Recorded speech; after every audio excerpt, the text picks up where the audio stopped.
A lot of the latest data shows that prospects consider a salesperson's sales pitch to be one of the most critical components of the sales process. And yet, so often, salespeople are kind of all over the place when it comes to that sales pitch. And they're never getting the real feedback that they need from prospects, because most prospects, when they deal with a bad sales pitch, simply just disappear. They ghost. They don't provide helpful feedback and say, these are the 3 reasons why we're not doing business with you. Instead, they just disappear.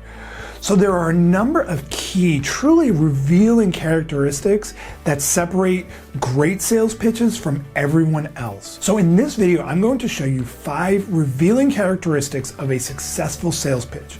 Check it out. Number 1, there is no traditional sales pitch up front.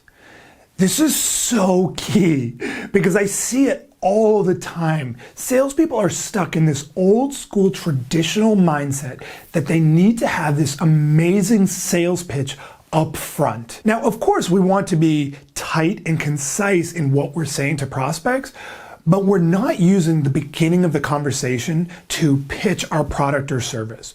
We're not using that early part of the sale to focus on what it is that we do and all the ways that we're going to help them. It really is a huge turnoff to a buyer to immediately feel like you're being pitched really hard up front. Instead, great people save the sales pitch or that presentation for much later in the conversation. What they're using up front is simply a means to engage prospects in a conversation. Number 2, whiteboard pitch instead. So this builds on the last idea that I just shared with you, which is that most salespeople are focused on selling their products or services, sharing the features and benefits that their product has to offer up front.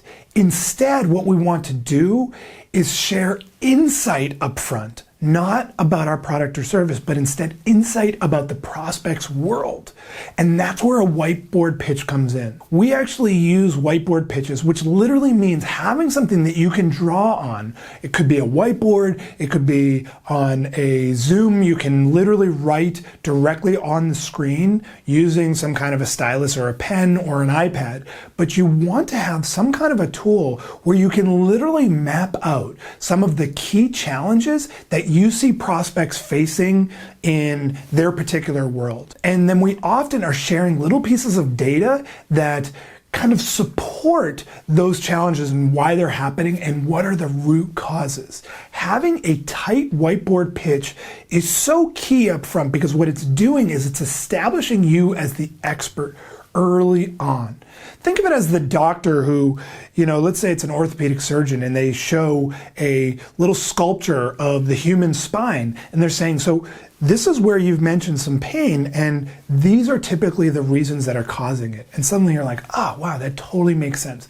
It's the same thing, but we're not talking about our solutions or our services, but instead just simply sharing insight.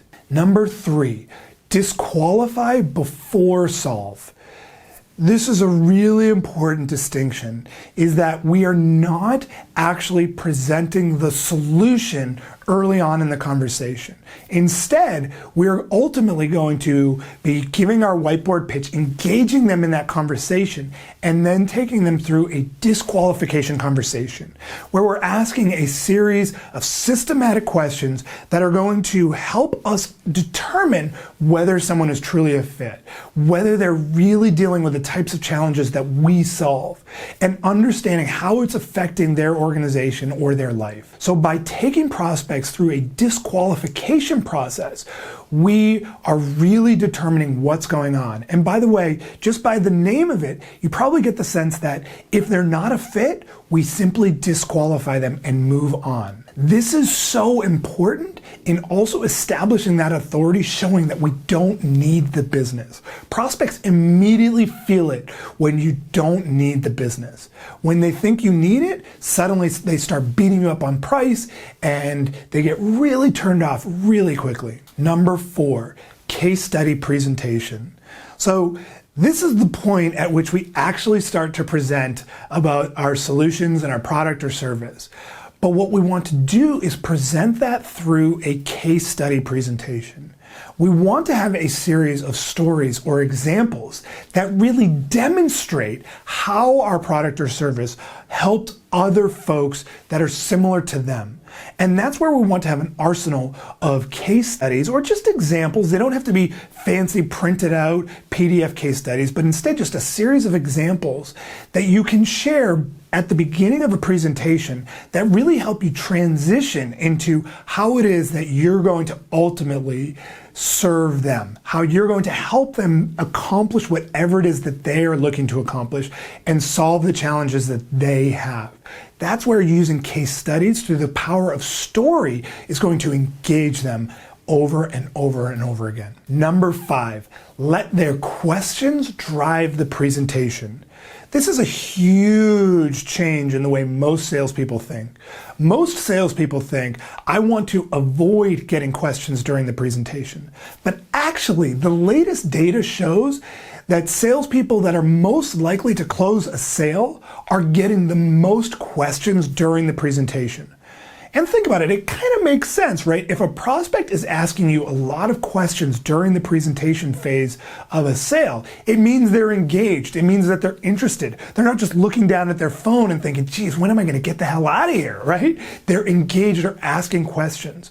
So what we want to do is use the case study presentation, and we want the presentation to be pretty short and just focused on their challenges and let their questions drive the rest of the presentation. We don't need to have this huge canned PowerPoint presentation, but instead really let what they most care about drive what we're really talking about. So there are the 5 revealing characteristics of a successful sales pitch. And if you enjoyed this video, then I have an awesome free training on the data-driven approach to help you crush your sales goals. Just click right here to get registered instantly. Seriously, just click right here. This is an in-depth training that will help you close more deals at higher prices, all while generating more meetings. Also, if you got some value, please like this video below on YouTube and be sure to subscribe to my YouTube channel by clicking my face, which should be right about here, to get access to a new video just like this one each week.